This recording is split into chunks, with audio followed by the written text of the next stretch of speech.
아파트 입주민 사이에 옆 아파트 입주민과 이쪽 아파트 주민 사이에 이런 일이 있었습니다. 자, 저도 그러는데요. 아파트에서 지하철 가거나 또는 버스 정류장 가려면 우리 아파트에서 한참을 돌아서 가는 것보단 그 아파트를 이렇게 지나가면 빠르잖아요. 아침 출근 시간에는. 그런데 해당 아파트 주민들 입장에서는 아니 걸어 다니는 건 좋은데 뭐 애들 놀러 오고 거기서 청소년들 담배 피고 이러면 안 되는 거 아닙니까? 이러다가 싸움이 난 것 같습니다. 서울 강동구의 한 아파트에 붙은 공지문이 논란이 되고 있는데 바로 옆에 있는 다른 아파트 측에서 공지문을 붙였다고 합니다. 그 내용은 이런 내용이었습니다. 우리 아파트 단지 입주민 아니시면 지나다니지 마십시오. 그러니까 입주민이 아닌 외부인의 출입을 아예 막겠다. 일종의 통보를 한 겁니다. 허허, 아파트 사이에 무슨 일이 있었어요? 네, 서울 강동구의 한 아파트에 그 논란의 공지문이 붙은 건데 바로 옆에 위치한 A 아파트에서요. 요청사항을 보낸 겁니다. 외부인 출입 금지 조치를 시행하겠다는 건데 일단 모든 곳을 지나갈 수 없다는 내용은 아닙니다. A 아파트의 중앙 보행로는 다닐 수가 있고 그 외의 지역은 입주민이 아니면 출입을 금지하겠다는 내용입니다. 공지문을 붙은 이 A 아파트 주변을 보면요. 지하철역을 중심으로 아파트들이 많이 모여 있습니다.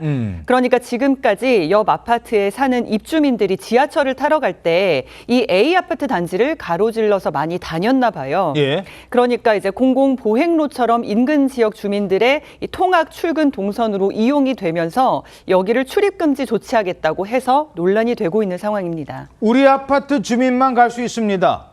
근데 그걸 어떻게 알아요? 그 지나가는 사람 붙잡고 저 몇 동 몇 호 사세요? 이렇게 물어볼 수도 없는 이거 어떻게 하는 겁니까? 이것도 방법이 굉장히 곤란할 것 같은데요. 정확히 어떻게 단속을 하겠다는 그런 내용은 이 공지문에는 알려지지 않고 있습니다. 하지만 일일이 물어보면서 단속을 하겠다는 건 아닐 것 같습니다. 앞서 해당 아파트 측은요, 지난 10월에 단지 중앙을 관통해서 지하철역으로 통하는 보행로 곳곳에 입주민만 드나들 수 있도록 그 카드 인식 자동문 등을 세우기로 결정을 하고요. 인근 단지의 갈등을 빚어왔습니다. 아마도 이런 자동문, 카드키 등으로 출입을 막지 않을까라는 생각이 들기도 합니다. 예. 게다가 규정 어기면 벌금이요? 20만 원 부과하겠다 이런 이야기까지 나왔다고요? 예, 이 벌금 20만 원 얘기가 나왔는데 이게 처음에는 그 아파트를 단순히 지나가기만 해도 무조건 20만 원 부과한다. 이런 식으로 소문이 퍼졌는데 그건 오인이라고 합니다. 예. 예, 그게 아니라 걸어서 지나가는 거 말고 해당 아파트를 전동 킥보드, 전동 자전거, 오토바이 이런 걸 타고 이제 주행하면서 지나갔을 때 그때 벌금 20만 원을 매겼다는 겁니다. 뿐만 아니라 잔디 내에서 흡연을 한다든지 반려견 놀이터에 출입한다든지 이러면 10만 원 벌금 조항이 또 있다고 합니다. 근데 이 조항들이 외부인뿐만 아니라 해당 아파트 입주민한테도 해당된다는 얘기도 지금 나오고 있는데 근데 어쨌든 경찰도 아니고 아파트 차원에서 국민들한테 벌금 처분을 매긴다는 게 말이 되느냐 이런 지적이 나오고 있습니다. 강 변호사님이 법적으로 이거 벌금 매기는 거 가능합니까? 아니요, 안 되죠. 예, 이건 뭐 가능하지 않습니다. 실질적으로 해당 아파트가 외부인을 대상으로 이런 뭐 부과금, 벌금 이런 거를 받기는 쉽지 않아 보입니다. 이 강동구청 관계자도 마찬가지로 이 외부인에게 부과금을 받는 거는 실질적으로 쉽지 않아 보인다. 다만 어떤 이런 선언적 의미에서 인근 단지에 협조 공문을 발송한 것으로 보인다. 이렇게 얘기를 했고요. 이에 따라서 이 주변 주민들은요, 이게 본인들의 생활권 침해다라고 항의를 하고 있습니다. 왜 그러냐면 이 해당 단지가 처음에 이제 재건축 인허가 당시에 이 공공보행로를 만드는 그리고 이를 외부에 개방하는 것을 조건으로 인허가 그 승인을 받았기 때문인데요. 아, 그런 게 있군요. 네, 그렇기 때문에 이러한 조치가 옳지 못하는 주장이 나오고 있는 겁니다. 그렇죠. 그러니까 재건축 칠 때 아니 여기 아파트 만들면 다른 사람들 어떻게 지나다녀요?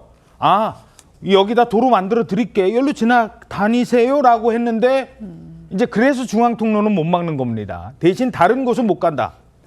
자, 홍종선 기자가 해당 아파트 주민 취재를 해봤다고요. 여기 이제 이 공공보행로가 있는 지하철역까지 공공보행로가 쭉 그 단지 중앙을 가로지릅니다.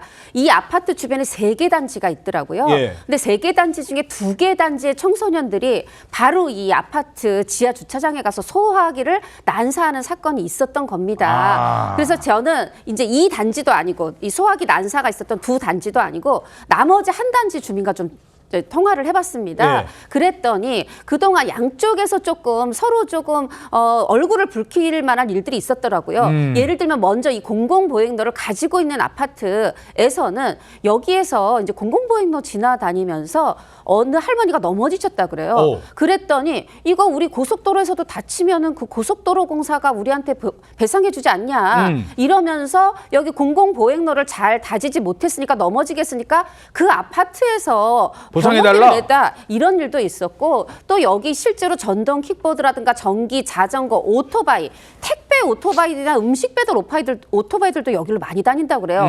그러다 보니까 이제 보행에 조금 이제 문제가 있었고 이런 반려견 통행도 있었고요. 그런데 인근 아파트 주민들 입장에서는 애초에 이거 아파트 허가의 조건이 공공보행로였는데 이제 와서 이거 가지고 문제 삼으면 이게 말이 되느냐. 심지어 반려견에 대해서 우리 아파트 반려견은 지나다니는데 인근 주민들은 안고 다니세요. 이런 통지문도 제가 이제 확인해 보니까 그런 게 왔더라고요. 다른 아파트 주민은 안고 다녀요? 네, 근데 여기에 이런 여러 가지 서로 이해관계가 이제 맞물려 있는데 일단 그 공공보행로를 가지고 있는 아파트에서는 이거는 질서 유지를 위해서다, 또 안전을 위해서다 이런 걸 하고 있는데요. 실제로 이 펜스 이제 세우잖아요. 과태료가 나온다고 합니다.